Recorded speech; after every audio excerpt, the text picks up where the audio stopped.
We are using idle inflatable boards for our tours. The main reason why we chose that way was that these were boards that we could bring down on the plane from the United States.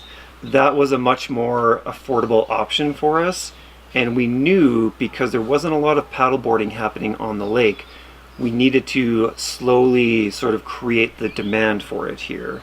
And we knew that spending, $2,000 plus import fees to bring in a bunch of epoxy boards down to Guatemala was just not going to be feasible. We were going to have to charge a lot to make back that money. But by bringing down inflatables, we were able to reduce our startup costs, and then that is allowing us to kind of be able to offer our tours at a more reasonable rate, so that we could slowly introduce this new sport into this country that doesn't really have a lot of pre-existing knowledge of.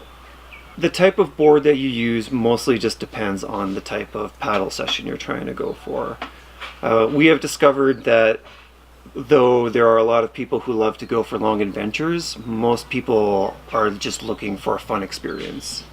Lake Atitlan has some pretty intense weather conditions that happen here. It's a very windy and choppy place, but we get stunningly beautiful, calm mornings.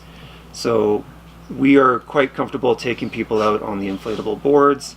We would never take them out in the very windy conditions because they aren't ideal for the heavy winds. But as far as taking people like out on a fun tour in the morning on flat water, they work perfectly well.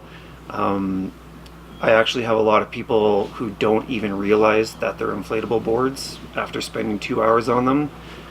These idle inflatables are very rigid, very durable.